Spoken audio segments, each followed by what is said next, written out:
Hello, ladies and gentlemen, and welcome to the Polyhedron Cladocast, episode 107. I'm Steve Tudor, and I'm very tired. I'm Andy Lewis, and I've got a cold. I'm Sid Gill, and I've been boosted. Hey!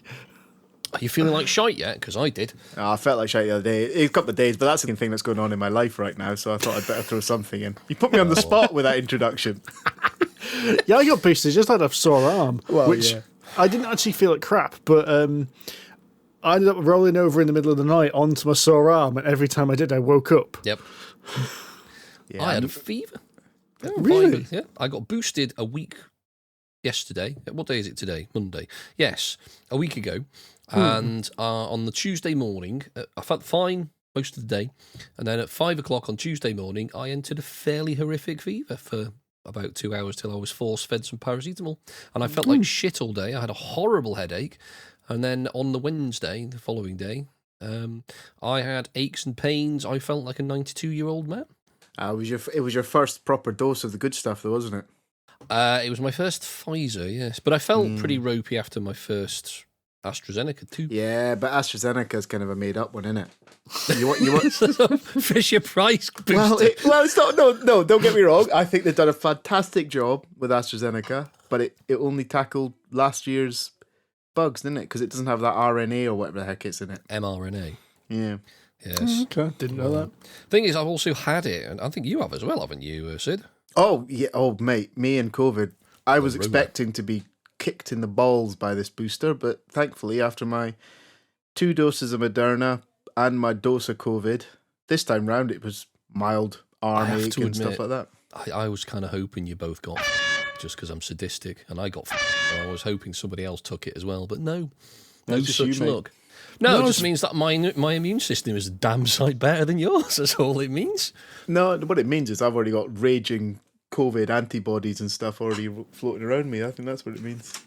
I just have a natural immunity to it, obviously, because I haven't caught it, and it just did nothing to me. Yes, it just bounces off me like Teflon. Or it's raging about your body and it doesn't give a shit. To be honest, I think my body's that knackered it wouldn't notice right now. Which I should actually say, I should start the podcast by apologising, because this podcast is about a month late of when we should have been last recording. And it's because just life has got in the way. And even this is a kind of like, we've just been texting each other for the last 10 minutes going, can we do tonight? Well, we can do tonight as long as it's no longer than about an hour. Right, go. just everyone set up and go. And we have, funnily enough. It should be more ramshackle than normal. Is that the health warning Less we put on this one? ramshackle. It's optimised, condensed, under pressure, fueled by caffeine. You talk some shit, Lewis. You know that. A lot of shit. Mate. Right, let's crack on. All right, so to give you an idea of what's going on, I have acquired a puppy. And subsequently, I've been chasing poo. I have been mopping up wee. I have been bitten. I have been scratched. And I am not getting any sleep. I'm also not playing any board games, so I'm going to be quiet for most of this episode after the news. Nice. What have you been doing, Sid? I've been watching large amounts of cash leave my bank account, and it's not going on things I want it to go on. You bought a puppy as well, then? Well, I made that mistake of having a child. It sounds like the same thing, although probably more expensive for longer term. I reckon that's about the only difference. No, we're just in the throes of thinking about moving house and all sorts of stuff. So that's just eating every waking minute at the moment. Oh, you're paying for lawyers and consultants then? Oh, yeah, really helpful they are. I find them very valuable spending money. The thing is, it's thing of getting old, right? I've said years ago, right, getting old, you end up buying things like Hoovers and vacuum cleaners and thinking that was a worthwhile spend of your life. It's not a worthwhile spend of your life. It's just money going into boring stuff. Yes. That's all it's doing. Do you know what? Actually, the other night, because I was shopping I was sort of renewing my my home insurance. I actually pulled out the original survey we got done for where I currently live, and my God, what a piece of shit that was! Oh yeah. There's a wall. You might want to get it checked. Oh, hang on a minute. Isn't that what you're here for? You're in front of the fucking wall. You're supposed to tell me that. That's why I paid you £700 to tell me if this house is a death trap or not. Or you might want to get somebody else to look at it. Well, What? When we read, well, rather, to be fair, when Laura read it, she absolutely shat herself because there's a small crack in some of the mortar on the outside of one wall. It's not dangerous. It was 35. It's 30 odd years ago. If it was dangerous, I reckon the wall would have fallen down by now, to be honest. So I wasn't that concerned, but she got really worried. And then he said, yeah, the floor downstairs is completely sunk. It hasn't. It was just badly made. Because, when you go down the bottom stairs that we've got into the bottom room, weirdly, the bottom step is slightly taller because the floor is angled downwards.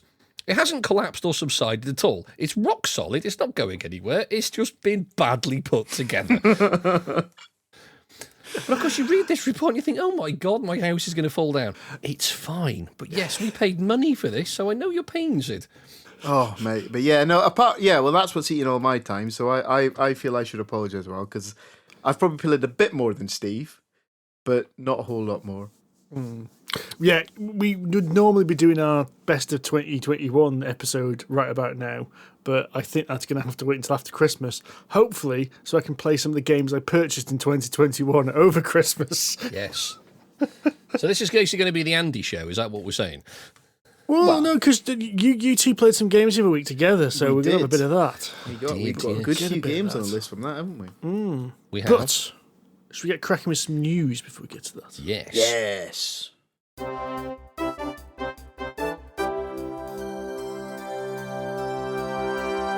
The most important piece of information for, well, us really, and I suppose for some of our listeners, because some of you do come along as well, is that we have been invited back to Aircon in 2022. Obviously, pending anything that happens after Christmas, because I know at the point of recording there is rumour circulating that there may be a further lockdown and additional restrictions following Christmas, etc., but nothing's defined, so we don't know. So let's assume that everything's going to be sunshine and roses in 2022, and Aircon is going ahead. And we have been invited back to do our sort of usual hour slot. I can't tell you what we're going to do because we haven't got a clue either. And that's mostly because this is the first that the other two have been told about this. It is indeed correct. You're hearing this when we're hearing this. I mean, I don't even know if I can go. It all depends. It all depends how settled we can get this puppy by then. Or you foist it on the in-laws and go, have fun, bye! Yeah, we're foisting it on the in-laws the week before, so I don't think I can try that trick twice in a fortnight. No, it's fine. It's fine. I've done it with the wee man. Do it. It's fine. It's only for the few moments that they don't realise what's happening that you have to deal with it, and then you pick them up at the end anyway. What are they going to do? As soon as you're in the car down the road, it's too late. I've got to admit, I've been to Leeds today. I mean, talk about sophistication. And Leeds, like? I was driving there and thinking, hang on, I've got to make sure I turn off for Leeds and don't go and just drive to Harrogate, because my brain is just going, let's just go straight to Harrogate. I'll be fine. Nice. So what's the dates of that then, Mr. Lewis? I have absolutely no idea. Good homework for you there, Andy. Yes. Well done. Well, the reason I'm saying this is because Mark got in touch with me a few days ago and said, have I invited you back yet? No, Mark, you haven't. Do you want to come? Yes, Mark, that would be nice. Thank you very much. And that's about as far as the conversation went. 11th to 13th of March. There you go. Thank you, Sid. There we go. Well, the other big news, and this is actually pretty damn big news, is Asmodee has been sold for €2.75 billion. That is a lot of Dora. It's a lot of zeros. It's been sold to the Embracer Group. Now, this is quite interesting because it's the first time... Asmodee has been bought and sold a few times over the last few years, actually. But most of the times it's been sold, it's been basically swapped between venture capitalists. It's been bought by people who basically want to buy it, make loads of money, and sell it again. Raise its value, make some dollar, just buy, sell kind of thing. Whereas this Embracer Group are quite interesting because they are a video game company. Steve is now holding a puppy. He's a very gorgeous little puppy. He is very cute. He is very fun. He is very cute. He is. Yes, when he's not biting you. So this Embracer Group are basically, they own loads of video game companies. So they own Gearbox Studios, they own THQ Nordic, and a bunch of other companies as well. So it's interesting that it's being sold to somebody who actually is going to make games, rather than just someone who is there just to make money. So it's going to be interesting to see what happens, basically, with Asmodee in the near future. Indeed. I mean, pure speculation on my part, but I wonder if that means we're going to see a lot more cross-IP, board games and video games and vice versa. Maybe. If they own lots of licenses. I would expect so, yeah. Yeah. It's interesting. The Embracer Group sounds like something from some kind of futuristic dystopia that runs kind of, brain cleansing facilities. Embrace. It does, doesn't it? Yeah. It sounds like it should be part of the Umbrella Group. Yes, exactly. So they produce mind-altering experiences or zombies. Neither's really where you want to be, is it? But I'm sure they're fine. But that is big news.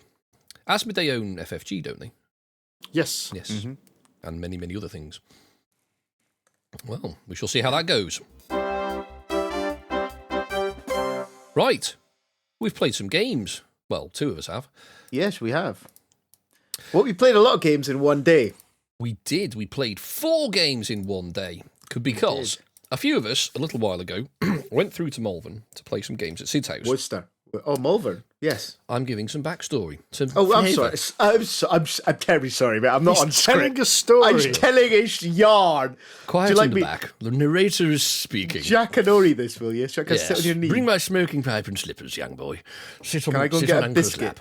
Yes. Biscuit and a little bottle of milk. You can. Okay. Many moons ago, about, October, we all went through to Sid's house purely on the back of essentially a drinking session and played some board games at Sid's house. And a few of those individuals were rather taken with this state of affairs. So Kenneth, his name's Greg, but for reasons which we will not go into here, he's known as Kenneth.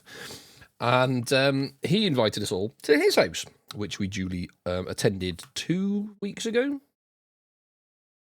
Was it 2 weeks ago? Yeah. No, it was last week, wasn't it? No. Yes. Was it? Oh, I don't know. It's less than 14 days. Between 10 and 14 days ago. You can split hairs over whether that's 1 week or 2 weeks. Sometime in early December. And we sat down to play. Well, we all talk, as everyone does when they take board games to conventions, they take far too many bagfuls of games with the ridiculous over-optimistic intention of playing them all, when most of the playtime on some of these games is 3 to 4 hours, and we're only there for a single day. So, decisions were made, sensible decisions for once, and the first out of the hat was Unfathomable. Yes. So which we played play 2 for us, wasn't it? Yes. So I was going to say we don't need to spend much time on this one because we reviewed it in, was it the last podcast, 105, 106 maybe, known affectionately by us as Battlestar Aquatica, because it is essentially BSG in a different coat with a couple of minor tweaks, a couple of the corners knocked off, but ultimately it's basically the same game. Yeah. Although I will say that I think it's a lot easier for the humans to win these times around. Because this is now my 3rd game of it, and the humans have won every time. With reasonable ease. Yeah, I mean, the second play, it did feel like we steamrollered through quite well. Now, I suspect it's because there's less for the humans to do. Because they don't have the things like the little Vipers and the Interceptors and stuff to zoom around the map like they do in BSG. So they're not splitting their resource quite as much. So on the boat, they can kind of focus their resource on basically punching deep ones in the face and telling old Father Dagon to Foxtrot Oscar. Yeah, but it didn't feel very... I mean, I've not played Battlestar proper. But the first time, I think I maybe sucked into the excitement of playing it. The first play out of it. This time round... it didn't feel hard. I don't know why. Like the passengers we never lost passengers. The passenger tokens on the deck. Yeah. We never lost any of them. We never really struggled for resources. A couple of us ended up in the sick bay for a turn. We never really felt in danger. We got squeaky bum on a couple of the group resources, but it was towards the end of the game, so it was fine. We were like the round before we actually got back to Innsmouth or wherever it was we were going. Yes. I don't know. I can see what you mean though. It didn't feel that hard.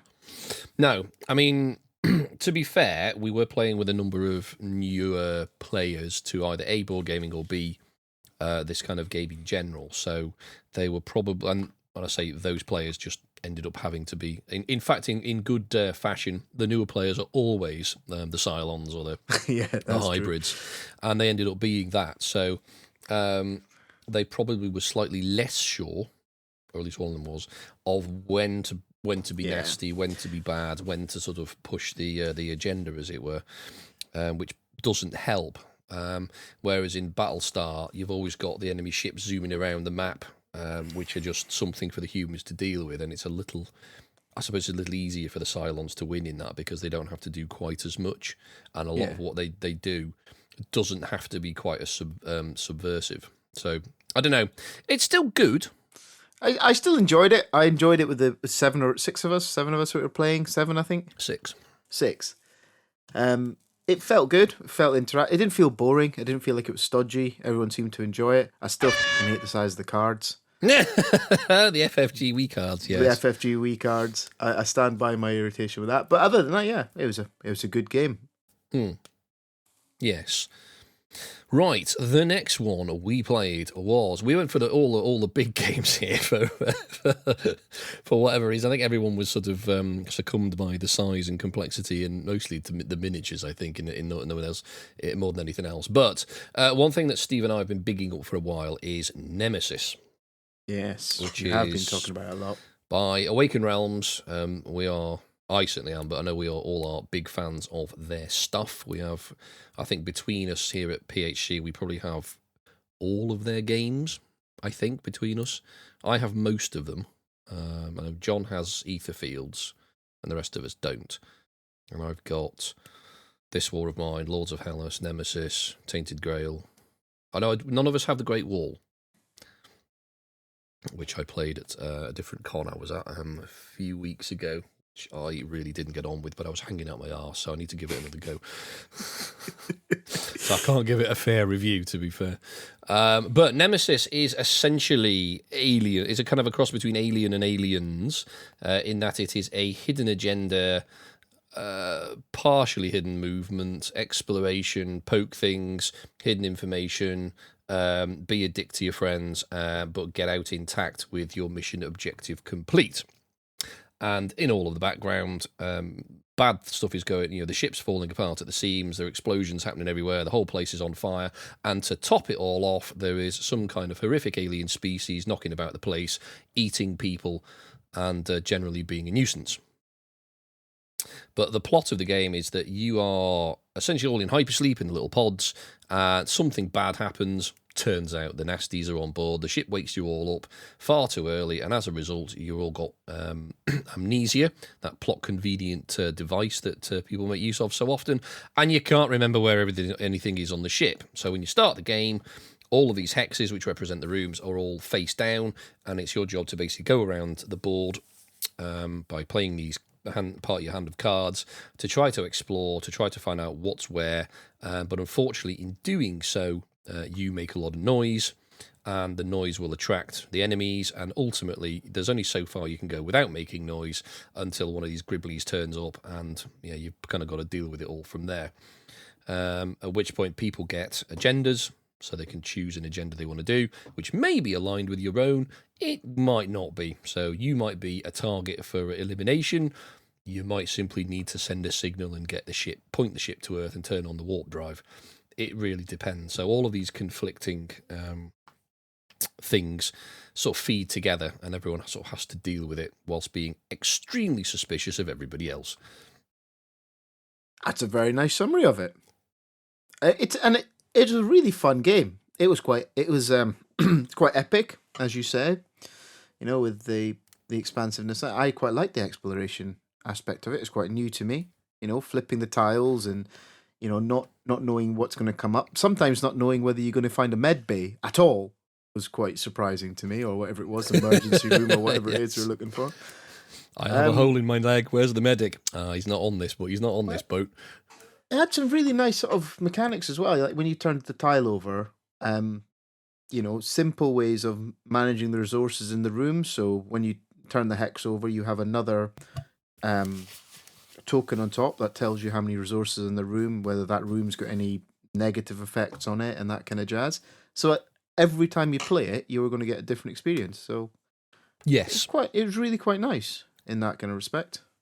Yeah, every map essentially will be different. So there are sort of two sets of tiles. So for anyone who isn't familiar with the game, you've essentially got two rings of tiles. There's a sort of inner ring and an outer ring. And I think if I remember rightly, the the outer ring is fixed, and the inner ring is the one that varies. But I might be one of the rings is fixed. So basically, you'll always get certain rooms, but the other ring is the one that varies. So you're not quite sure of what you're going to find.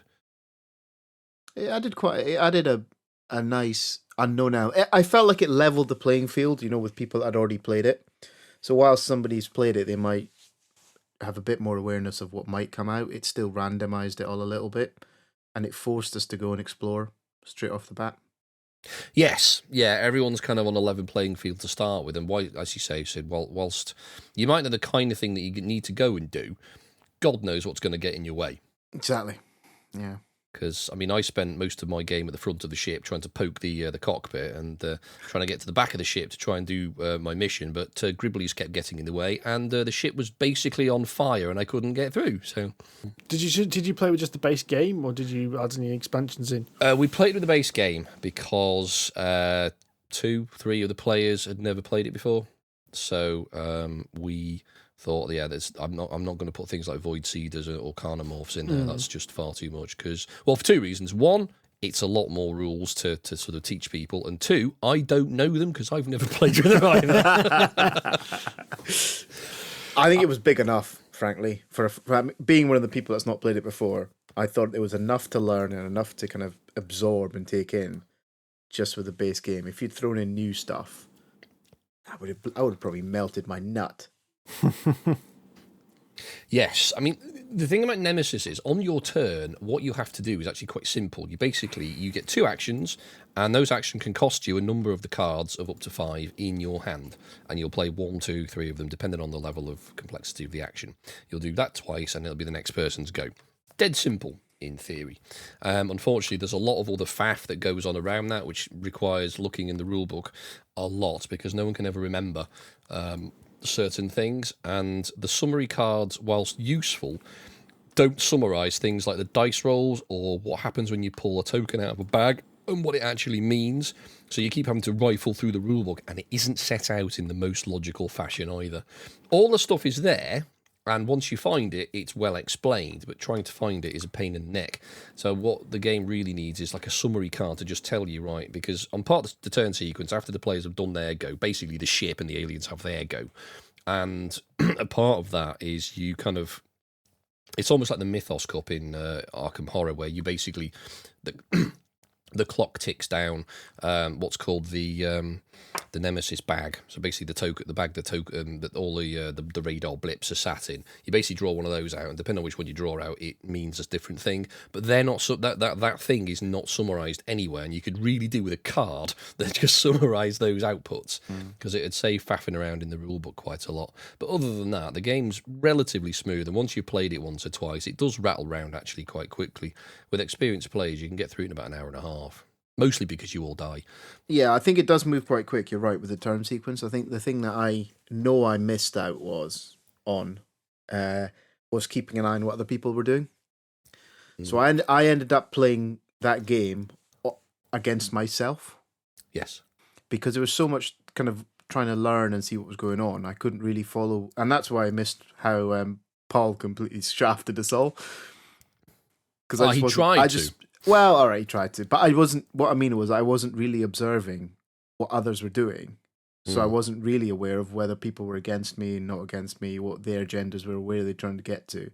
I was just so focused on my own little exploration game and playing my own hand. I wasn't paying enough attention. That's what I reckon was going on.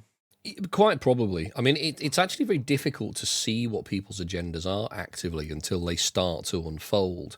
Because in some games, you can get to the point where someone will actually do your own objective for you, or at least help you along the way.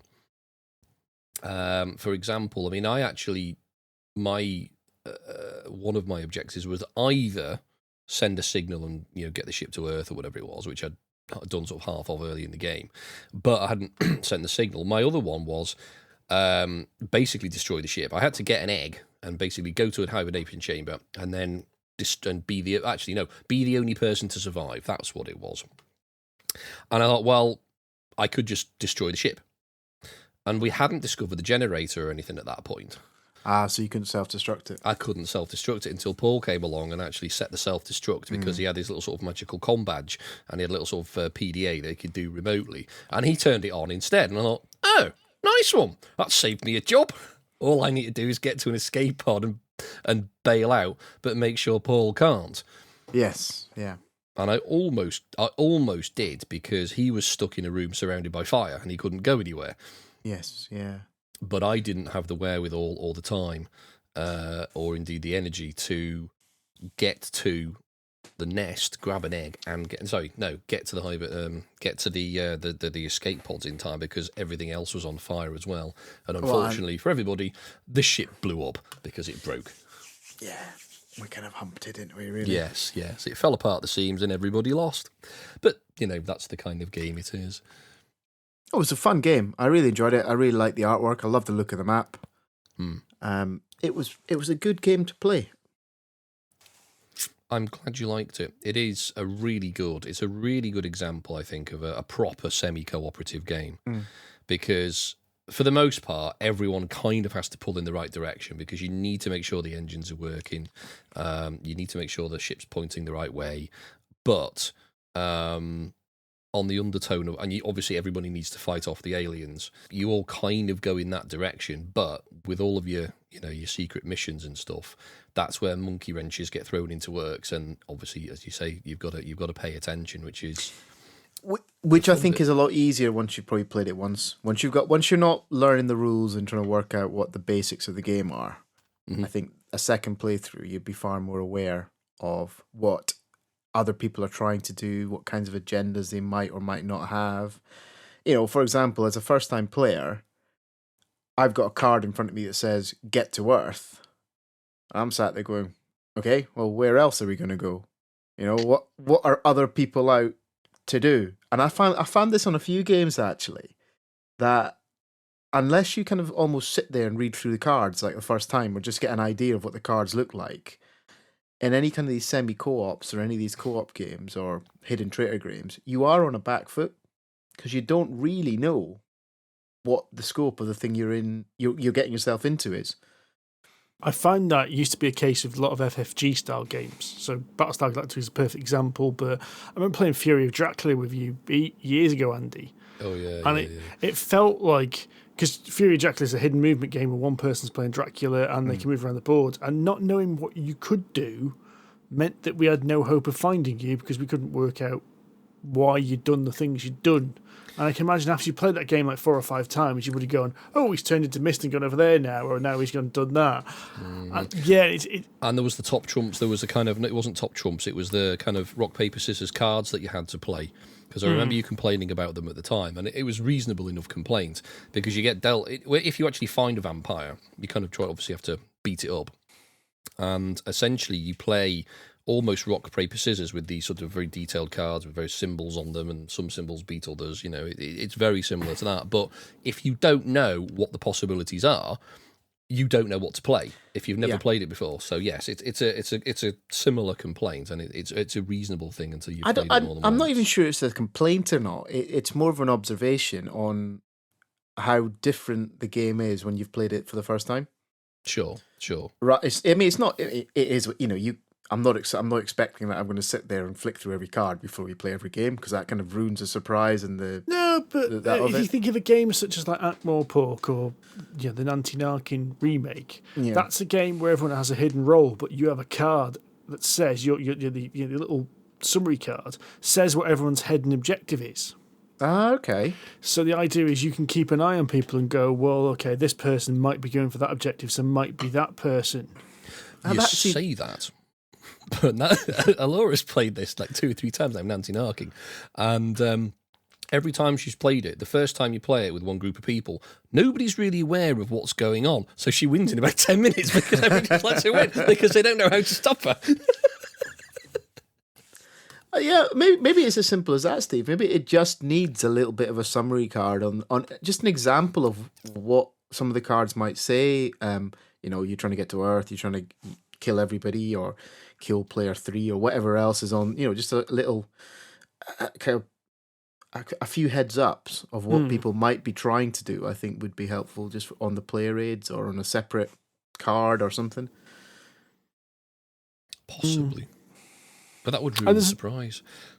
But this is it. It's the balance between the surprise of, well, what are they up to, but knowing how to stop them, isn't it? It's that kind of difference between completely hidden information and the opposite end is the anti-narking, where you know that's what people are trying to do, so that's what they're after, and how to stop them.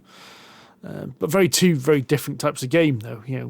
Anti-narking is definitely more of a Euro game, so you want to know what the hidden roles are, really.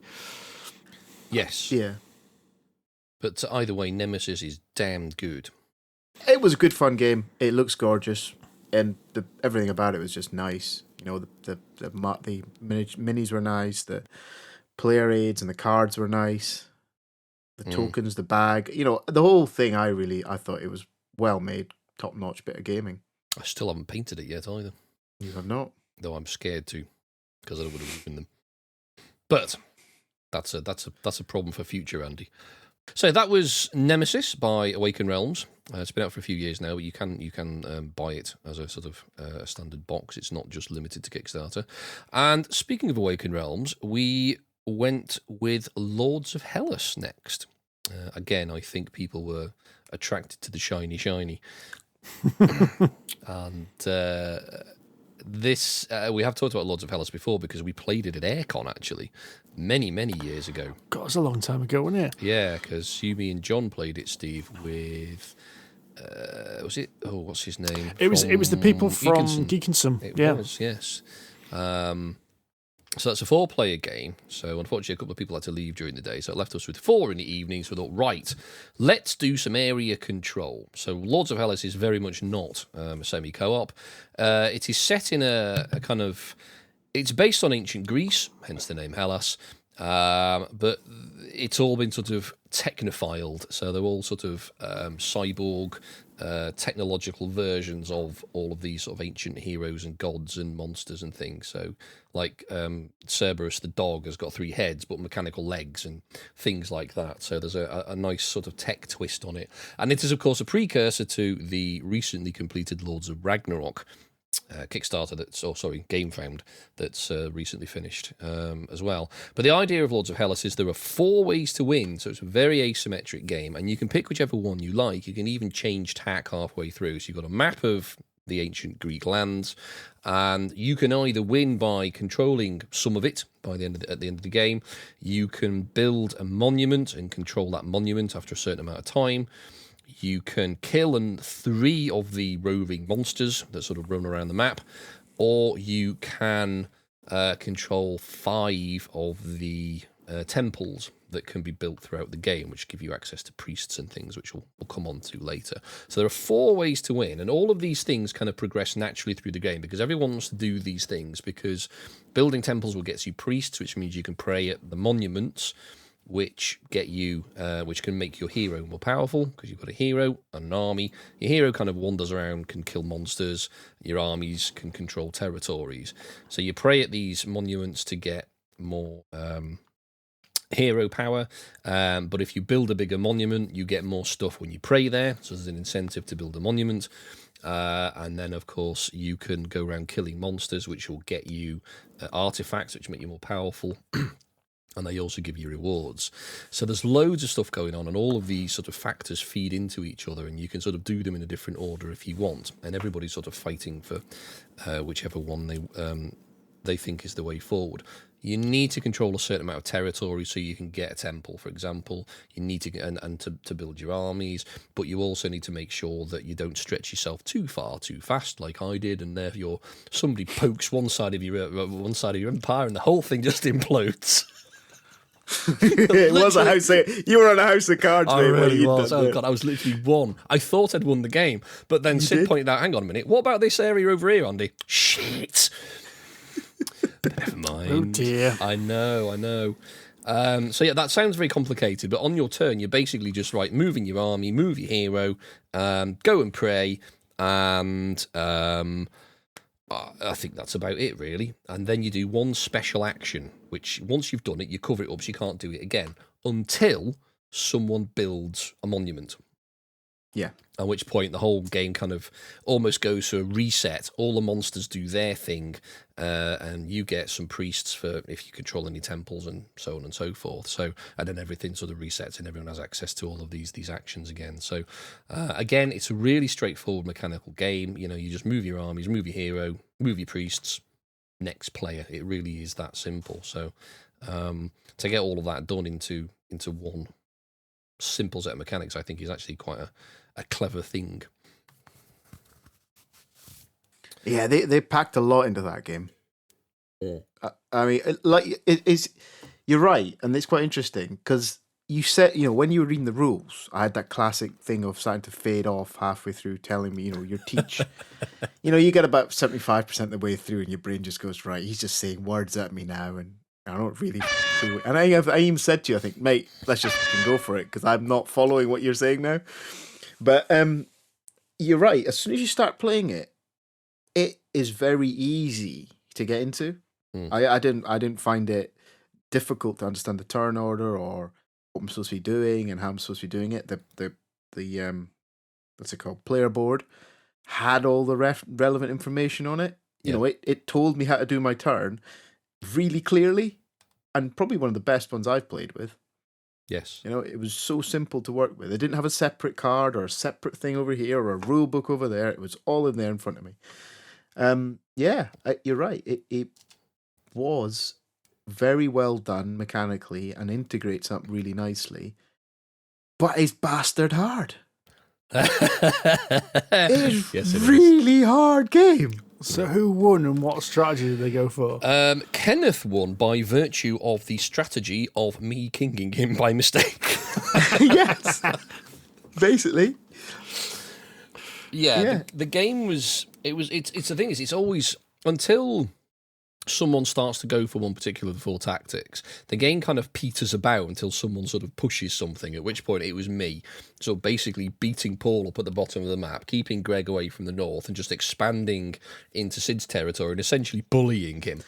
Bullied me out of my territory. I ended up being with sod this, I'll build monuments. So I went and built a couple of monuments and forced the countdown on the end game.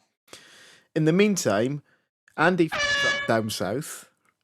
And Greg gets obsessed with going on a hunt. So he went off hunting, which is another one of the killing the beasties. You have to kill 3 beasties. How does anybody kill 3 beasties in that game? It's Frankly, actually it's not that easy. It's actually one of the easiest strategies, I think. Is it really? Yeah. Once your hero's got to a certain level, you can almost do one monster a turn. Oh, okay. All right. I think when we last played, I think I was going that strategy and I was one monster away from winning. So he went off hunting, and in the meantime, I think he just ended up in the right territory at the right time when the timer ran out. Yeah, I mean, he was in the fortunate position at the start of the game where he was the only person in the northern half of the map. The other 3 of us were in the south. So there's this big Barney going on with all 3 of us having a go at each other, and he was just kind of arsing around in the top. Yeah. But of course, we were all building the Zeus monument, which is the one he ended up controlling, because we all wanted a bit more poke in our hero, and which basically benefited him. So whenever, I think it was you that kicked off the I'm going to build a final lump on the Zeus monument, Greg happened to be there, and with the combination of the monsters that were up there, because we had, I think it was Cerberus and Medusa, and you had Helen. of Troy. I had, and I kept getting pinned down by that Minotaur was just humping me, wasn't he? Oh, that's right. Yes, he kept beating you up. But Helen of Troy, your hero, doesn't allow people to come into the territory. So no one could send reinforcements in and sort you out. But unfortunately, Medusa turned up, which means no one could leave. So you couldn't move anywhere. So basically, there's this completely dead zone where this monument was because you'd manipulated the monsters. Because on the end of your turn, you just happened to get the position. Just the way the rolls and the dice rolled for the monsters. So it was almost this unwinnable situation that Greg just ended up having to be. He got the look of the dice, really, the run of the mill on it, and he ended up controlling that monument at the end of the game, which was really annoying. I mean, in his defence, he did. He did have pieces in the right places to, take it over. Yeah. So, but it was a fun game, but it was hard. I found it difficult to win or difficult to get a clear strategy, even though Steve had said pick one and focus on it. Right? He told me what to do. Stupid advice. He told me what to do. I still messed it up, but no, it was a fun game. It was a good game. I do have a criticism of it, though. Here we go. No, it's a simple one, and it's about the minis.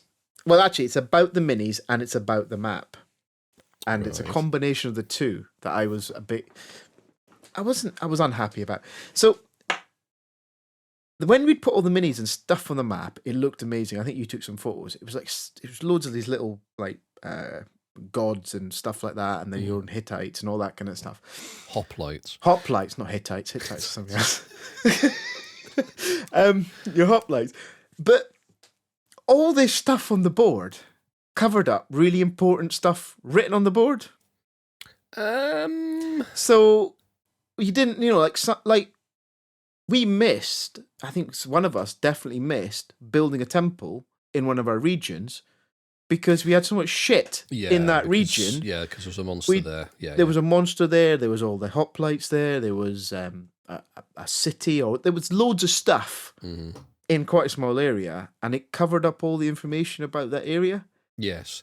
To be fair, that's probably bad board management on my part, but there are a couple of areas where that is quite complicated. It is quite cluttered. That's a fair point. I think it's not that the minis shouldn't be any smaller, because the minis will look lovely. They're the right size. They've got wonderful detail on it. They should be like that. It just needs the board to maybe be a bit bigger, or lose a region or make a region bigger. Big as it is. It's a 6-segment. I know it's a big board already, which is why I feel like it's a bad criticism. But it did take away a little bit because there was always stuff in the way. Fair. Stuff was on top of the board. Stuff was covering up some of the board information. Two of the big pieces of information you get on the board is whether you can build a temple there. Now, ordinarily, because I've got the little sort of terrain expansion that basically made the little cities, the little round things you can put hoplite in. Ordinarily, if you didn't have those, it'd basically just be a little square on the map instead. So that would be easy to cover up as well. So having those cities actually quite useful. That's what I mean, yeah. There are two more bits of information on the board as well. There's, as you've said, there's whether you can have a temple there. And if that does get covered up, you're absolutely right. You go, oh no, didn't miss it. And that can actually really affect your game, because it means you don't get a priest, which means you can't pray, which means you don't get a power up, and so on and so forth. Exactly. But also it tells you how many hoplites you need in the area to be able to rule it. And that's also very important, because if you suddenly realise you're ruling an area and you didn't know about it, that makes a massive difference when it comes to attack and defence, and whether you can do with the city. And of course, if you control an area, you can then build a temple in it. So yes, covering all of this information up is detrimental. So you've got to be really careful with stuff. I think you just be careful. Either better board management, or maybe they just need to add more little minis with like little flags, or like little raised bits to tell you how many people need to go. Little banners or something. I mean, it sounds ridiculous, but No, it isn't ridiculous, because I think this is a common problem in this kind of minis heavy game. It's that balance between being able to view what's on the board and where, and view what the board is. I think like, even non-minis heavies ones, I think Game of Thrones suffers from that sometimes. There's so much information on that board that you can't take it in at a glance. You've got to get up above and go, right, what units are there?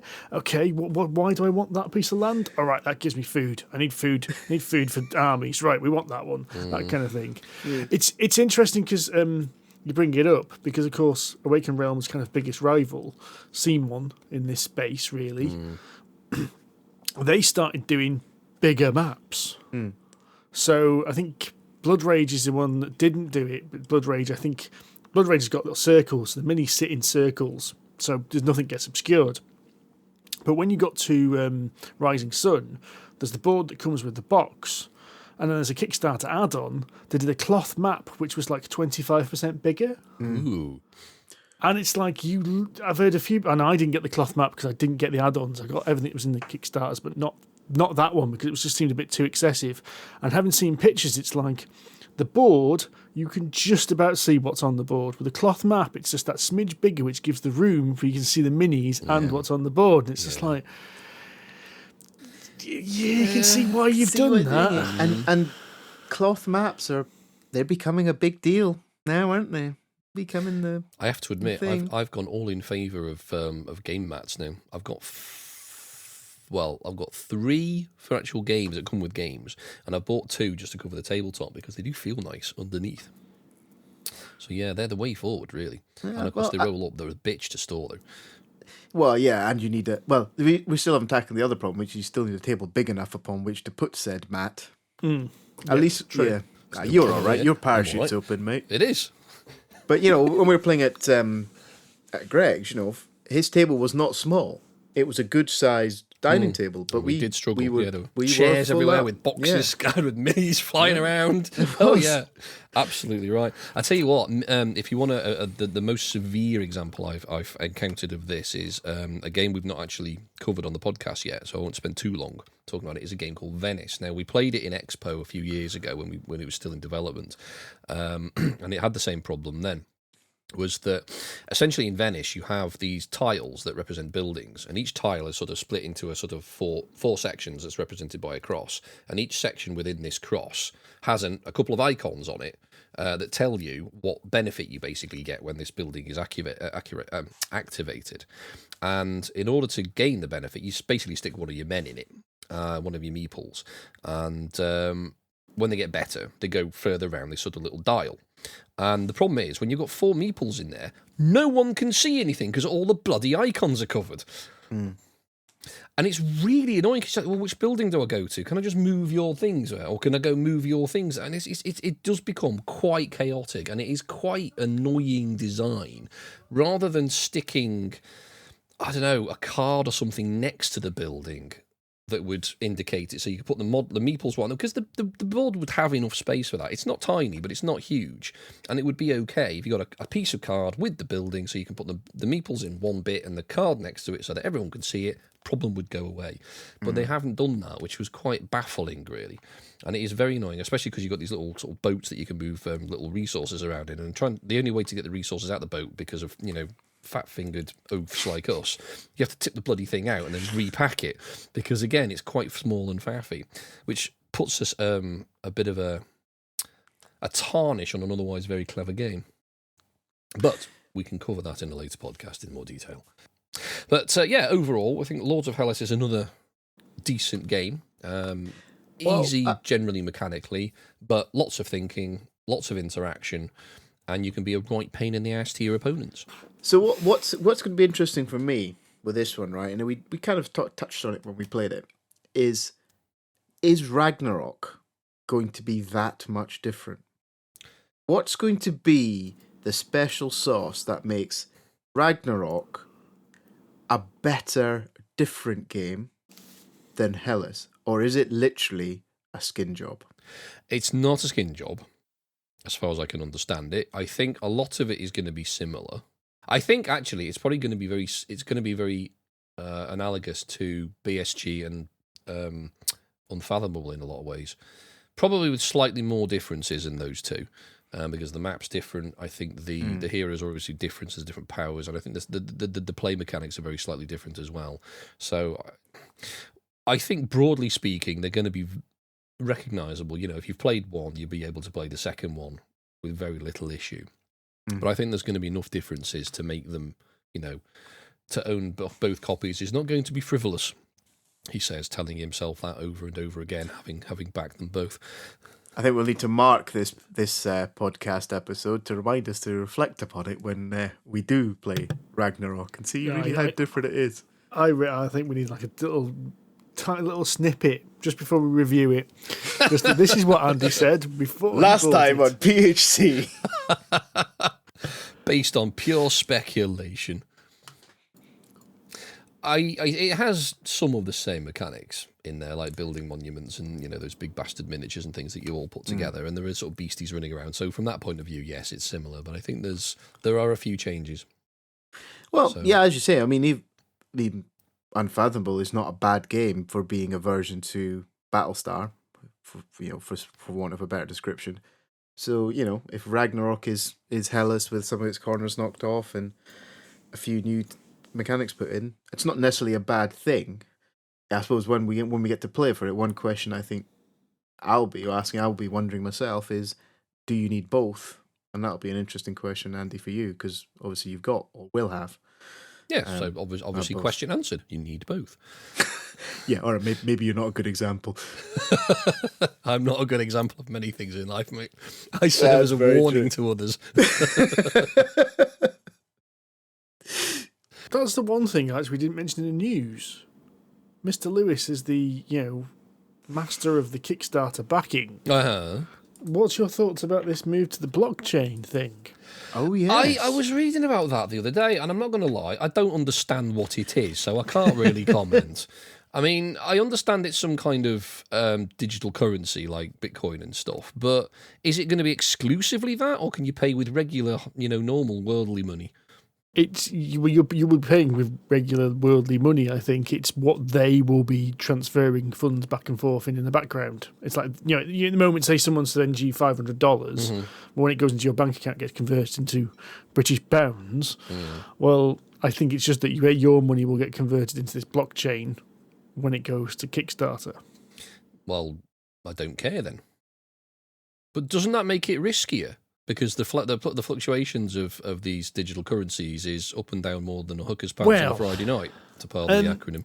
The bigger thing is there's quite a kickback to all these digital currencies at the moment, isn't there, due to the kind of environmental impact of the I did read that. Yeah, apparently the farms that produce them actually produce more CO2 than an entire country in some cases.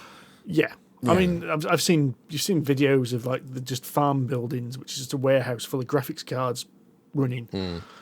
But the interesting one, and it was what's his name? Jeff Engelstein. Jeff Engelstein is a game designer, but more importantly, he actually does university courses on game design.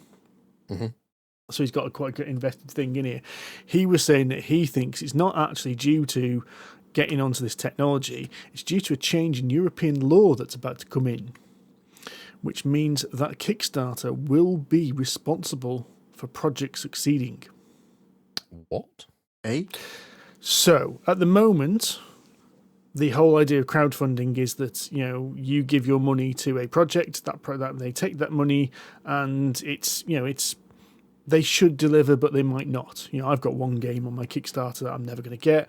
John's got his infamous headphones that he's never going to see light of day on, because things happen. Now, some of them are because people couldn't run, some people become ill, some people they can't actually deliver what they promised because they can't manage it or they over-promised. There's a rumour, and I need to look it up, I haven't looked it up proper, there's supposed to be this law coming in that Kickstarter themselves in Europe, in the European Union, are a business, so therefore they are selling things, which is effectively what they're doing via Kickstarter these days, will be responsible. So if if something goes under, then they'll have to refund customers. Let me come back to there's something to bear in mind. Crowdfunding has always been a bit weird on the law-wise, and it's to stop people basically using crowdfunding to cut and run and steal people's money. So it's protecting the consumer, because in most cases, Kickstarter is not crowdfunding for projects, for putting on an art display, 90% of Kickstarter is like board games. You're getting a physical product at the end of it. Mm-hmm. And you've got to remember when Kickstarter started, it was illegal in the EU and illegal in the UK. Yes. Because there was laws against crowdfunding because it was seen as investing. Investing has to have certain checks and balances as well. Mm-hmm. Mm-hmm. So basically, it's bringing in some of the consumer laws to cover Kickstarter on the basis that most of Kickstarter is a product-based reward. And let's be fair, most of the companies we're buying Kickstarters from, people like Simon, people like Awaken Realms, they're not doing it because they need the money to fund it these days, are they? They're doing it because Kickstarter is their marketing tool, it's their sales platform. Well, Awaken Realms, doesn't count because they're GameFound now anyway. But it's, Kickstarter has become their marketing and their pre-order sales platform. Mm-hmm. And it is sales, isn't it? It's not, okay, I know a lot of companies would love the money up front because it makes it a damn sight easier to manage it and reduces a lot of the risk. But it is basically sales, and that's basically what European Union's saying. So this move to blockchain is rumoured, and this is what Jeff Engelstein has hypothesised, to obfuscate the money.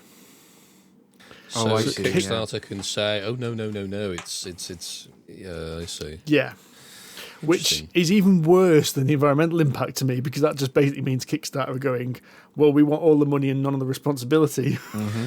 Do you know, in a way, I'm actually kind of in favour of Kickstarter on that point of view. I'm in favour of the notion of crowdfunding, because if I understand this correctly, and it's very likely I don't, but it sounds like essentially EU law is essentially turning Kickstarter into a legitimised and fully functional pre-ordering system. Now, Kickstarter's been criticised, and certain companies who use Kickstarter, Waken Realms, Simon, etc., have been criticised for basically being a pre-ordering system because their projects are almost guaranteed, as you've alluded to there, Steve. Whereas obviously a lot of the smaller companies are not. But so of course there's a certain amount of systemic abuse going on, certainly by the more established companies that use Kickstarter. But I think the premise of the idea is still valid. So if you're making Kickstarter essentially the project manager, that basically turns Kickstarter into a shop. Which the argument is, for most consumers, it is. Yeah, that's the point, isn't it? If you take for example, any of you Simon Awaken, they're turning up with a game more or less made. The design's there, the mechanics will be there. What they're doing is they're about to go to production. They want to know how many production units to build. Oh yeah, no, I understand that. From their point of view, it's perfect. Well, therefore, it's a shop, is it not? You're not kickstarting. Go. I think the problem is, it's the Hmm. grey area, and I don't think there's a right answer, because I think Kickstarter has become something that it wasn't intended to be, and Kickstarter don't care because they make 5 or 10% of all these sales. So so when the latest Simon sell goes through and makes like $5 million, well, it's 500 grand done. Yeah. And basically, all Kickstarter's done is provided the platform and gone, yeah. Give it a check and gone, yeah. That's it. So whenever a new Simon project kicks off, basically all the staff at Kickstarter go and buy another yacht. So anyway, it was just something I just thought of, and since you are more of a Kickstarter, I got to admit, I don't think it's going to change what I do with Kickstarter, but I think I've heard quite a lot of project creators are now thinking of jumping ship quicker to GameFound. I was about to ask, does that mean it will affect GameFound or not? Because GameFound's in the EU. Well, it will affect GameFound, but GameFound's in the EU and has set itself up as a board game funding system. It's not doing all the other things. There's no art projects in there. There's no concerts on there. There's no technology on there. GameFound is just games, and they've set it up to be just games. But it's still a pre-order. It's still a crowdfunding system that would presumably be still affected by the same laws. It would still be affected by the same law, yeah. But I think GameFound have been a bit more like, well, yeah, but we know, we're not trying to obfuscate this. We're just going to go with it. Because the other thing is as well, the VAT. We have a problem with the VAT system in the UK at the moment. Yes. And GameFound, because they're being in the EU, automatically sorts that out as well. True. It does make it a lot easier. which makes it a lot easier. And so you don't have the eye-watering thing like I had when I completed my Mindfall Kickstarter pledge and paid shipping and VAT and thought I could go into my local game store and buy a whole game for what I've just paid for shipping and VAT. I just did that on the Too Many Bones game found. I've just paid the shipping on. I paid the shipping, which seemed reasonable, but then they added the VAT, and it became somewhat unreasonable. Terrifying, in fact. Yes, indeed.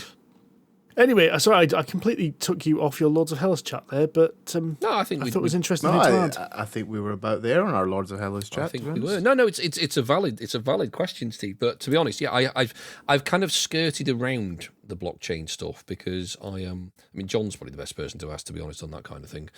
I'm aware of it.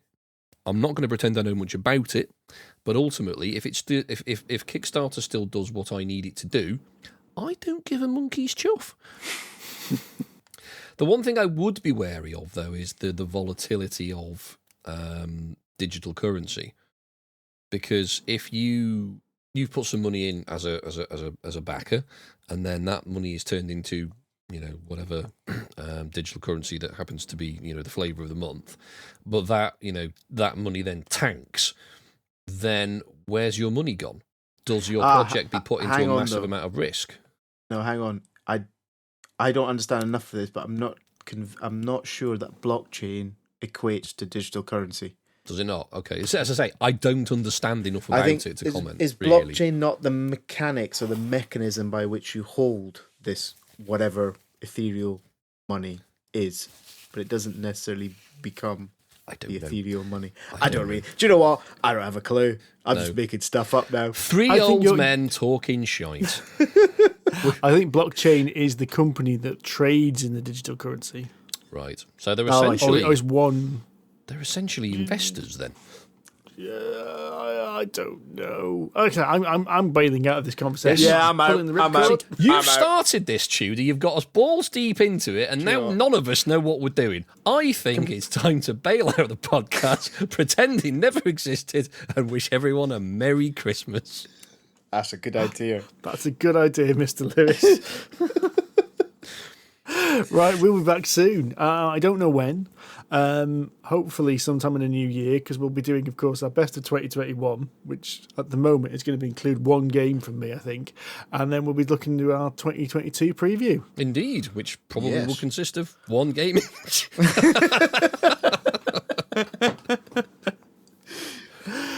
Oh, until then, tatty bye, everyone. Ta-ra. Yeah, cheerio.